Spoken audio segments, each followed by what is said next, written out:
Hello, I'm Alyssa, and my pronouns are she, her. I want to welcome you to our virtual worship service of Buckman Bridge Unitarian Universalist Church, or as we kindly abbreviate it, BBUUC. Unitarian Universalism is a faith denomination that is guided by 7 principles grounded in the humanistic teachings of the world's religion.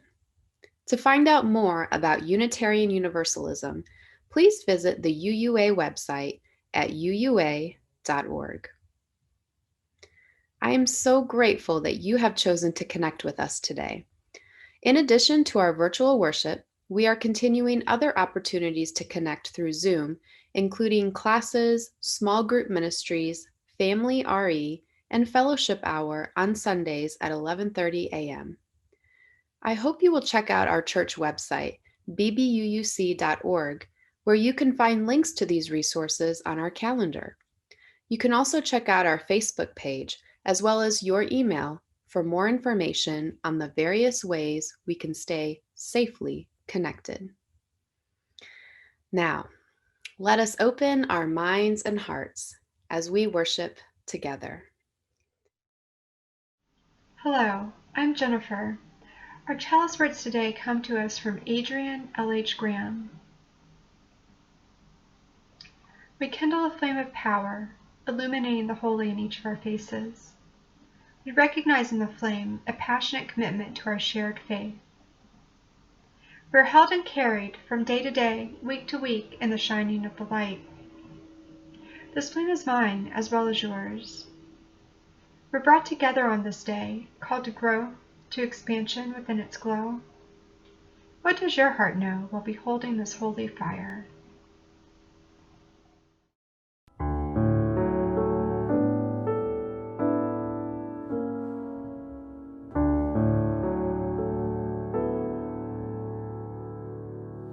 Hello, and welcome to the Wonder Box. Let's see what's in our box today. A rock. My family collects rocks. I find that each one is special and connects us to the sacred in nature. And that makes me think of a story I want to share with all of you today, called Granddad's Prayers for the Earth. It's written by Douglas Wooden. When I was little, my granddad was my best friend. Being with him always made the world seem right. Granddad and I liked to go for walks in the woods together. We didn't walk very far or very fast or even very straight. While we walked, I would ask questions about things that I wasn't sure of. Why is it, Granddad? I would ask, and what if, and does it ever? One day I asked my granddad about prayers. For a long time, he was quiet. He didn't say anything till we came to the tallest tree in the forest, and then he answered with a question. Did you know that trees pray? I listened closely, but I couldn't hear them. See how they reach for the sky, he said. They reach and reach for clouds and sun and moon and stars. And what else is reaching but a prayer? I thought about the trees and I kept listening for them. And while I thought, I sat down on an old mossy rock. Rocks pray too, said Granddad. Pebbles and boulders and old weathered hills. They're still and silent. Those are 2 important ways to pray. I thought hard about the rocks. I picked one up and I stuck it in my pocket. We walked a little further and I came to a small stream. The water splashed and sparkled and tiny fish hovered in the shadows. Do streams pray too, Granddad? Streams pray too, he answered. Lakes and rivers and waters of all kinds. Sometimes they pray silently like the rocks. They lay still and calm, reflecting clouds or birds or sunsets or the first evening star.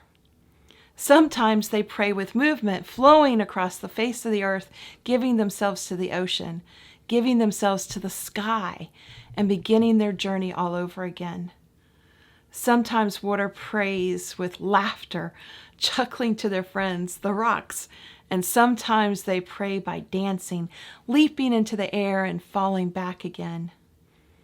These are all ways to pray, said Granddad. But there are more.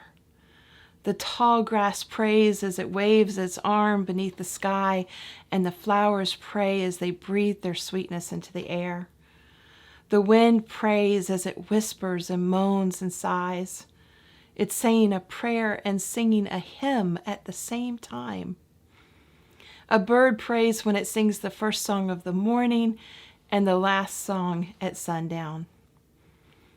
All the beings of the world pray, said Granddad, as they slip through the forest or sparkle in the water, as they climb mountainsides or soar into the clouds or burrow into the earth.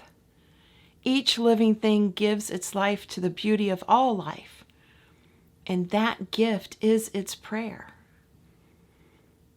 Then we were quiet, my granddad and I. He was watching something far away, and I was thinking about all he had said about rocks and trees and grass and birds and flowers. Finally, I asked him to tell me about the prayers of people. Granddad smiled and ruffled my hair. People pray some of the most wonderful prayers of all, he said. Bending down to smell a flower can be a prayer. Quietly watching the sunrise, feeling the slow turn of the earth and saying hello to a new day is one of the oldest prayers. Standing in a snowy woods on a winter day and watching your breath become part of the breath of the world is a way to pray. Making music or painting a picture can be a prayer. Holding hands around the table with family and friends, remembering all that holds us together and giving thanks is one of the greatest prayers. Sometimes people pray when they're old or when they're sad or sick or lonely or have a problem too big to carry by themselves. They say words that they've learned from their fathers or mothers, granddads, and great-grandmothers. But often they must find their own words. The important thing to remember is that the world will always be right if they are real and true and come from your heart. We had walked far enough, and Granddad said it was time to go back. But I had one last question. Are our prayers answered, Granddad? He smiled. Most prayers are not really questions, and if we listen very closely, a prayer is often its own answer. Like the trees and the wind and waters, we pray because we are here, not to change the world, but to change ourselves. Because it is when we change ourselves that the world is changed. My granddad and I went for many walks after that one. I often listened for the prayers of the earth, but I was never sure I heard them. Then one day my granddad was gone, and no matter how hard I prayed, he didn't come back. He couldn't come back. I prayed and prayed until I could not pray anymore, and so for a long time, I didn't. And the world seemed dark and lonely without my granddad in it. Until one day I went for a walk, and I found a big rock under a tall tree and sat down on it. Overhead, the branches swayed and a breeze whispered in the leaves. I heard a stream flowing nearby and a robin singing from a honeysuckle bush, and I heard something else too. Something in the sounds of the breezes and the birds and the water. I heard prayers. The earth was praying, just like my granddad said. So I joined in. Thank you, I prayed, for tall trees, sweet flowers, for still rocks and singing birds, and especially for my granddad.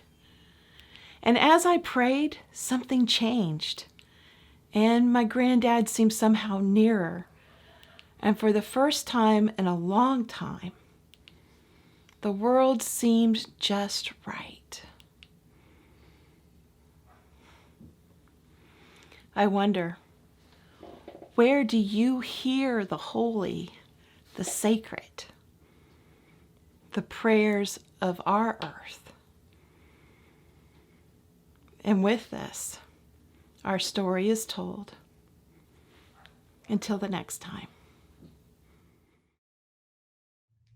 Sharing our joys and concerns with each other is one of the beauties of our community. We show love by sharing each other's burdens. It doesn't change the situation, but it makes our burden a bit lighter. And shared joy is increased joy. We light a flame of concern and care for Joanne C.'s sister Franny, who is still recovering from COVID. She is no longer on a ventilator, but is still critically ill, and our thoughts and prayers are with her as well as Joanne and all of her family. A flame for Caitlin R., who shares her joy from this past week when her neighbor's 7-year-old granddaughter, a friend of Caitlin's children, went missing over the weekend. She was lured away from her home by 2 older children who invited her to go fishing. Thankfully, she was found by police and returned home safely. Caitlin is beyond grateful for this happy ending to a mother's worst nightmare and sends her thanks to the universe. A flame for Marilyn S., who asks us to hold in our hearts Kylie, a voice student of hers, who had COVID-19 during the Christmas break. It hit her hard. Now she feels that she can't concentrate well, finds that learning her music is difficult, and is understandably depressed. Marilyn knows that studies have shown that music can heal the brain in unknown ways, and she looks forward to that happening for her. A flame of joy for Barry M., who had successful surgery last Tuesday, January 19th, and whose recovery is going well. He appreciates all of your good wishes. We light flames of joy this morning for the birthday celebrations this week in our congregation. Happy birthday to both David and Joshua D., father and son, who share their special day on January 25th. Birthday wishes are also celebrated with flames ignited for Marilyn S. on January 26th, for Xavier C. on January 30th, and also on the 30th for Jim J., husband of our DRE Chris. We hope you all enjoy your special days. A flame of hope and promise at the inauguration of President Joe Biden and Vice President Kamala Harris that took place on the 20th. In the words of our UUA President, Reverend Susan Frederick Gray, on this inauguration day, we celebrate the voice of the people in choosing our elected leaders. We celebrate the voters and all those who have worked so hard to defend democracy by organizing for free and fair elections. And one last candle we light for all the joys and concerns that remain in our heart, but not here spoken. You are what makes this church a community. Let's remember that BBUUC is more than merely a building where we meet. It is each of us who make up this congregation. While we are unable to gather in person, we have found new ways to connect, to love, to serve, and to be with one another. We remain focused on our mission. We remain focused on maintaining our ministry, building and grounds, staff, and our shared values. Our virtual plate offering for this month will go to Feeding Northeast Florida, whose vision is a healthy, hunger-free Northeast Florida. Working with an extensive network of partners, they are feeding a stronger tomorrow by ensuring our neighbors in need have the food necessary to work, learn, and thrive. To make an offering, simply go to the link of our PayPal Giving Fund on our YouTube channel and give any amount, whatever you are able to share. Your contributions are appreciated. I'm delighted to introduce to you today Tanner Linden, a lifelong Unitarian Universalist and self-described evangelist. Currently, he serves as the Public Relations and Outreach Manager for the largest Unitarian Universalist congregation in the world, the Church of the Larger Fellowship. Tanner is an experienced speaker, human connector, and creative communicator who wants to use his skills to help people live more deeply into their Unitarian Universalist values. Tanner will be sharing a message with us today titled, Everything is Holy Now. Before we hear his message, we're going to listen to a song from Peter Mayer. Hello everyone at Buckman Bridge UU. It's Peter Mayer in Minnesota, wishing I were in Florida. I'm so happy to be with you in the new year. I'm here to share a song with you. This is called Holy Now.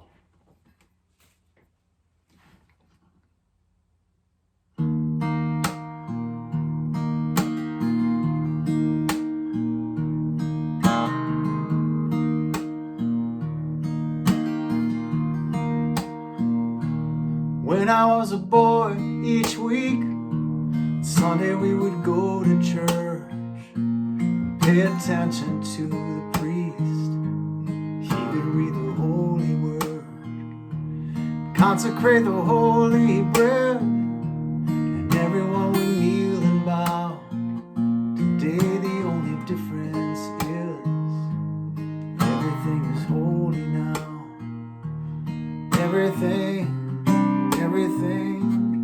Everything is holy now.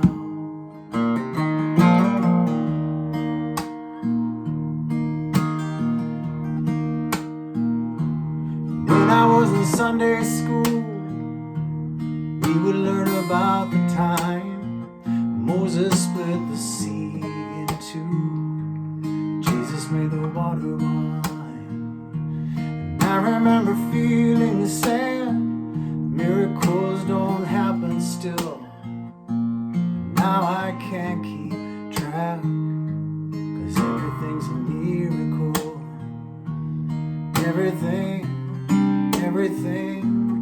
Everything's a miracle.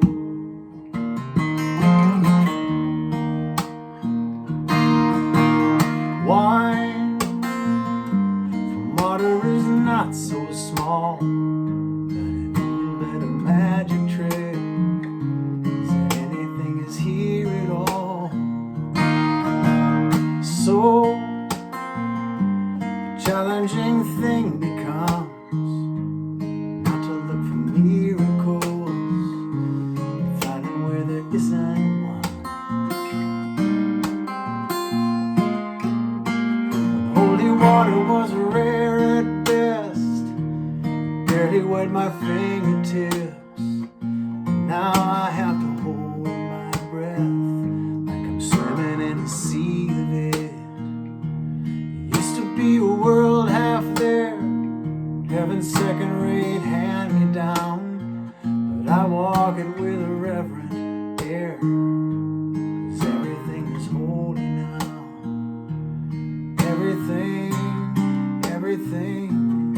Everything is holy now.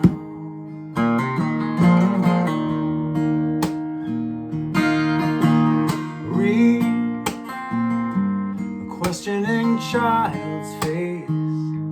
See, it's not a testament. That'd be very hard to say.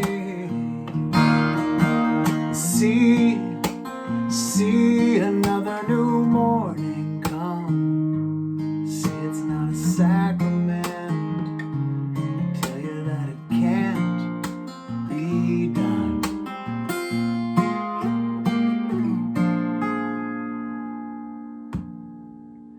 This morning outside I stood, saw a little red-winged bird shining like a burning bush, singing like a scripture verse. It made me want to bow my head. I remember when church let out, how things have changed since then. everything is holy now. Used to be a world half there, heaven's second-rate hand-me-down, but I walk it with a reverent air, 'cause everything is holy now.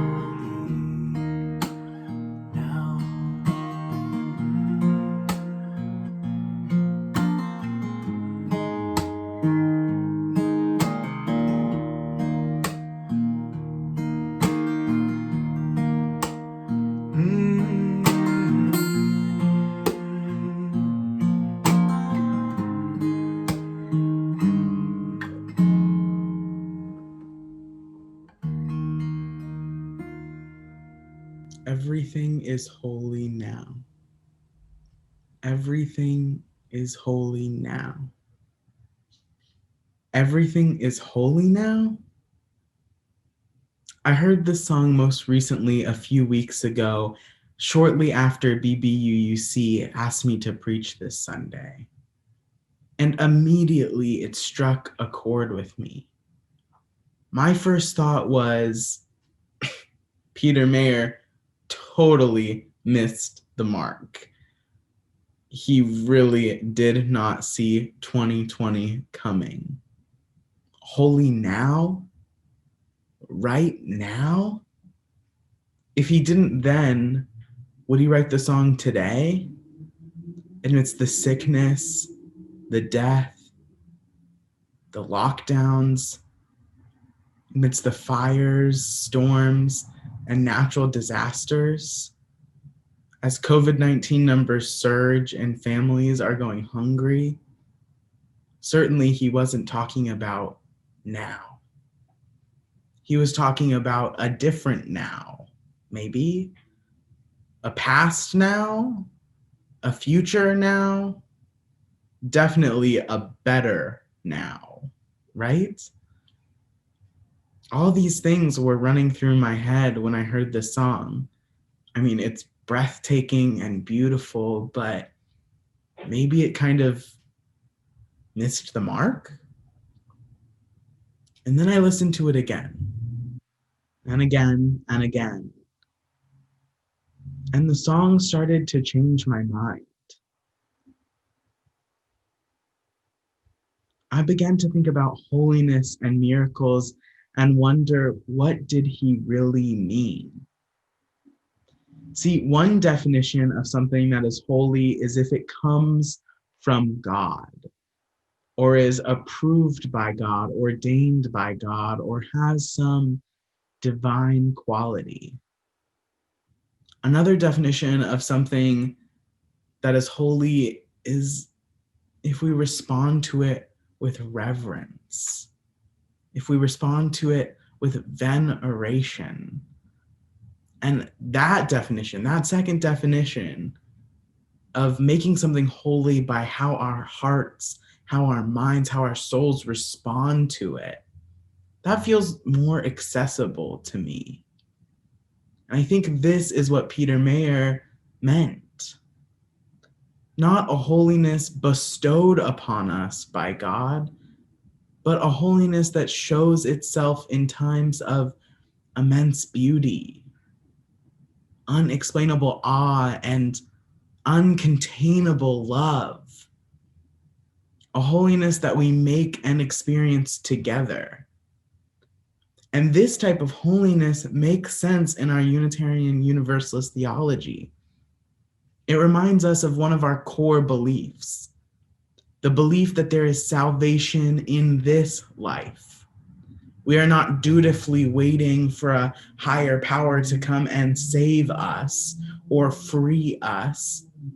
We are working each and every day to save each other, to free each other. We are working towards salvation here and now. And why wouldn't this hold true to the holy? We're not waiting for a sign from God. We're listening to each moment with our hearts open, our minds open, and our spirits willing. I invite you to settle into a comfortable position and close your eyes or rest your gaze, whatever feels comfortable for you. Where do you see the holy in this moment?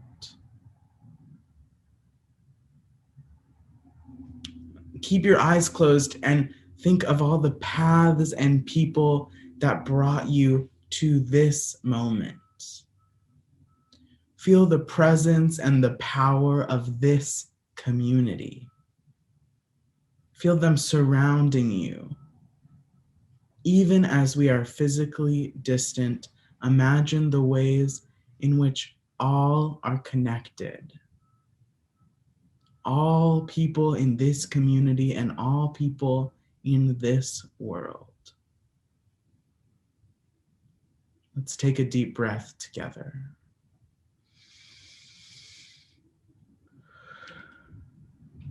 One more.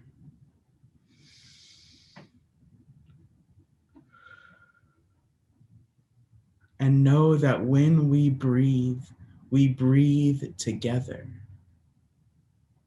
Where do you feel the holy in this moment?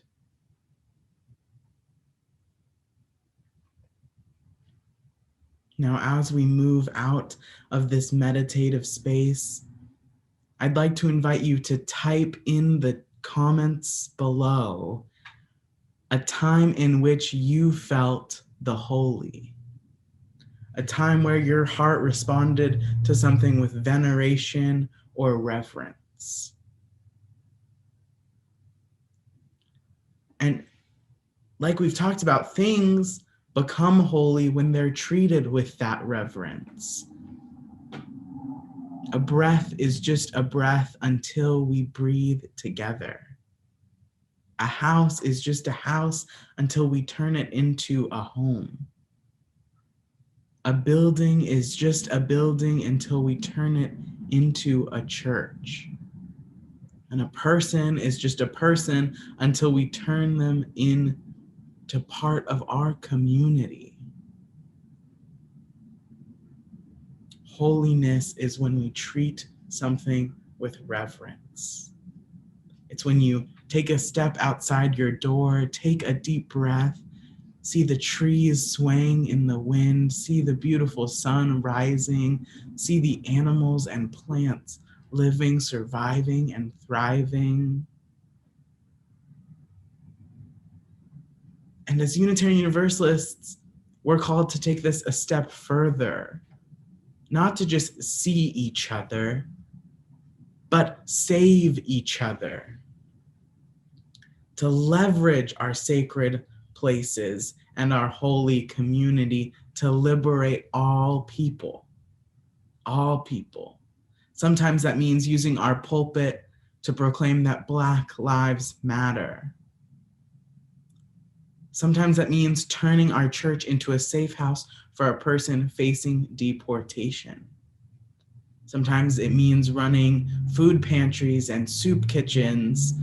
Sometimes it means using our Sunday offerings to help a community organization that's doing good work. Maybe converting our parking lot to a place where people who are living out of their cars have a safe place to sleep. Or installing water fountains outside our building so that homeless people have a place to get clean, safe drinking water. How we use our sacred space, our sacred resources, and our holy community that we have built is so important. We can either be a place for everyone who is already here, or we can be a place for everyone who is yet to come. In the song Peter sings, when I was in Sunday school, we would learn about the time that Moses split the sea in two and Jesus made the water wine. And I remember feeling sad that miracles don't happen still. But now I can't keep track because everything's a miracle. And I've got to say, I had some trouble with this one. Like the other one, everything's a miracle. Everything. And I thought about it more and I remembered this old Taoist story. The story is about a farmer and he worked his crops for many years. And one day his horse ran away, one of his most beloved horses. And his neighbors came to visit. They all came, they gathered at his door. Such bad luck, they said. And the farmer replied, maybe. The next morning, the horse returned and brought with him 3 wild horses. The next day, the neighbors came and said, how wonderful. Maybe, the farmer said. The following day, his son tried to ride one of the untamed horses and was thrown from the horse and broke his leg. The neighbors again came and offered their sympathy. How misfortunate, the neighbors said. Maybe, the farmer answered. The very next day, military officials came to the village to draft young boys into the army.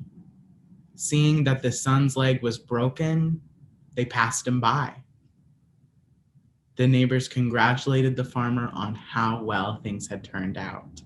Amazing, the neighbors said. Maybe, the farmer replied. And this story shows us that we never really know the full impact of what happens to us. We never really know how the decisions we make will impact us and the world around us until it happens. In the moment, a misfortune, a miracle may seem like a misfortune. A miracle may seem like a mistake. But all those mishaps and misdirects may just deliver us to our next miracle, our next holy moment, the place where we are supposed to be. And I experienced something like this in March of last year, in 2020, when the lockdowns had begun and businesses were required to close for public safety. I was laid off my job of 5 years. I was heartbroken. It was a job I absolutely adored and was a second home to me. I practically grew up working there. And a few months after being laid off, I started offering consulting services to UU churches. Little things like social media, live streaming, online conferences, things like that. And it turned into a job at one of our congregations in Fort Collins, Colorado. And that led me to a full-time position with the Church of the Larger Fellowship, one of our largest UU churches. Initially, what I thought was a tragedy turned out to be a blessing. Unitarian Universalism showed up for me in a big way, and it felt like a miracle. When I had no place to go, nothing to do, it gave me a way to serve my faith. Now, I know in this story, I'm one of the fortunate ones. Too many of us have experienced just enormous heartbreak, colossal loss, and so much sadness. Our congregations and communities across the nation and the world are hurting. Many of us feel like we are in between miracles. The last time we felt a miracle might have been too far ago to remember, and our next miracle just seems too far away to be fathomable. But like the Taoist story, we really don't know in this moment which is a miracle and which is a misfortune. We very well might be surrounded by little secret miracles. everything is a miracle. When holy water was rare at best, it barely wet my fingertips. But now I have to hold my breath like I'm swimming in a sea of it. When we see this world with reverent eyes, we will always find the holy and the miracles in everything. We will feel submerged by beauty and awe. And I'll tell you, we will be surprised by the holiness we hold. And whether you are theist or atheist or a little bit of both or neither, whether you believe that holiness comes from God or from reverent attention, whether you meditate or pray or find peace in some other way, I invite you to notice the holy around you, amidst all of us, whether you're alone or with others. The reverence in which you treat the world will enrich your life and may give hope where there was no hope before. Today, tomorrow, this month, in this new year, 2021, remind yourself to pause. Remember that even when it feels like you are between miracles, you might actually be right in the middle of one. Be present. Find the holiness around you and consider that in every moment, there may be a secret miracle. Holiness hiding in the heartbreak, miracles in your mistakes or misfortunes. After all, a breath is just a breath until we breathe together.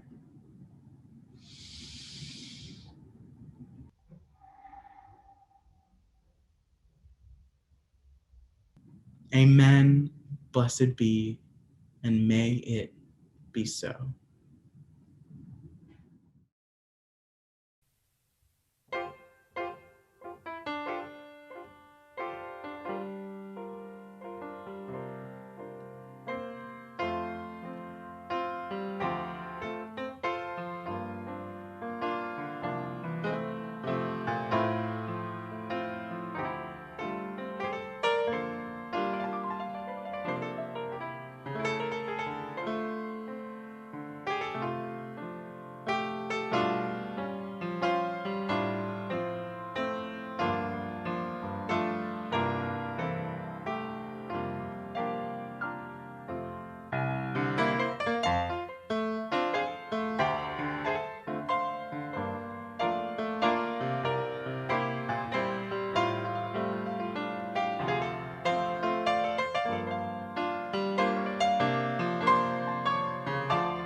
We are going to extinguish our chalice today with these closing words, which come from Mark Mosher de Wolf.